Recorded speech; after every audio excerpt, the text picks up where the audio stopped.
one of the most common things is direction. So like pulling off the ball, right, Manny? So like Jared is maybe like kind of hitting weak ground balls, and correct me if I'm wrong, weak ground balls, maybe some like weaker like flares kind of, if anything. Right. Kind of coming around the ball, right? Actually, let me grab the tee. Hold on one second.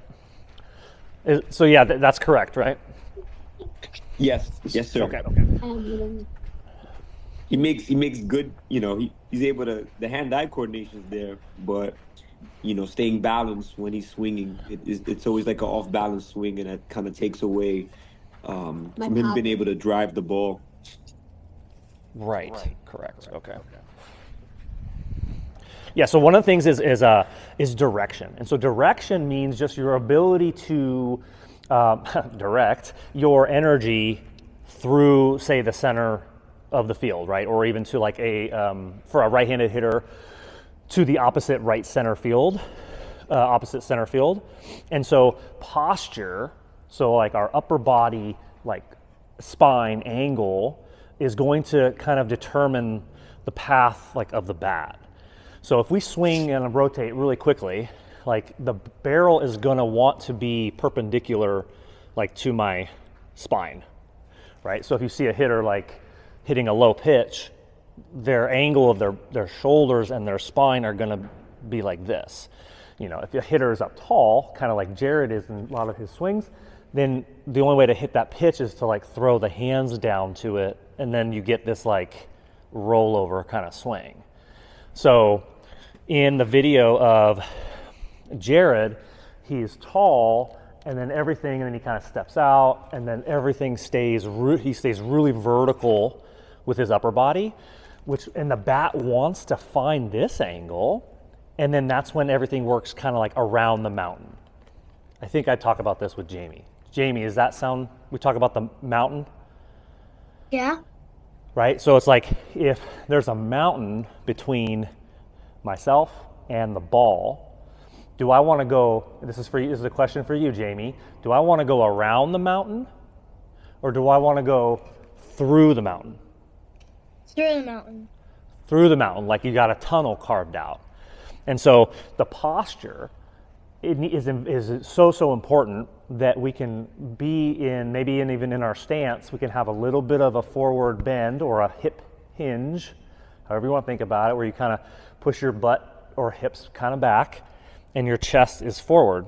And then from this point on, now I can hit pitches that are low like this. So I want to maintain that angle as I swing. That's going to allow me to drive the ball back up the middle and keep me through the mountain versus kind of coming up, say if you were in a good position to start, but then as you swing, you start to come up.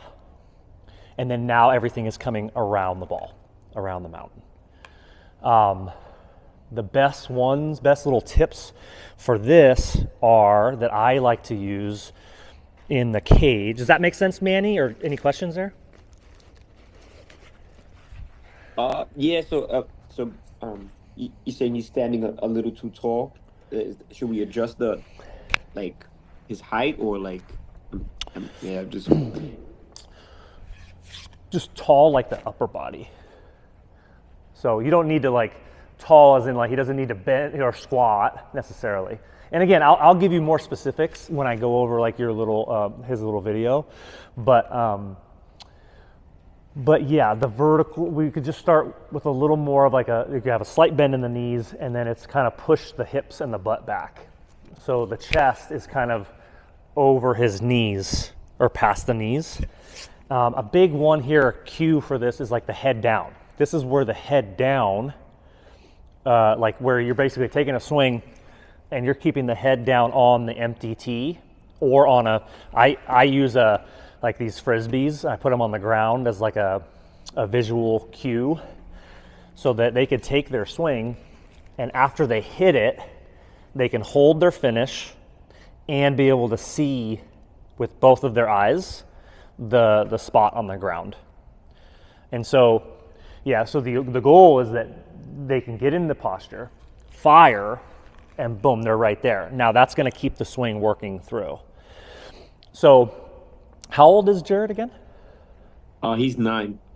9. So like, it's important to keep it simple. So that's where like having something like this, where it's like, hey man, be aggressive, take a good swing, and when you finish, eyes on, you could put another ball on the ground. Doesn't have to be a Frisbee. I use the Frisbee for other stuff too. Oh, no, it's good. I like it. Keep it simple. It's got to be simple. Yeah, the younger the kids, the simpler it's got to be. Because the other part is too, is important with the little kids, is just the mentality. We need kids to be aggressive, but we need them to be in control of their body. So they can't just be swinging so hard and aggressive that they're just falling over. Like that doesn't do anything. So doing some drills, and again, this is all going to be in the school, in the community, in the classroom portion, where I'm going to do a lot of stuff talking about this and breaking it down, so then you guys can access it all the time whenever you need it. So drills like this are going to be in there. I'm already starting to add the drills in there. But I would say like for Manny, but for Jared, is that would be like a good first drill to do. One drill at a time. And that would be like the head down, hold the finish drill, and maybe start off the tee. And then feel free to take some video and then send me the video and I'll take a look at it again. Awesome. Thank you. You got it. My pleasure.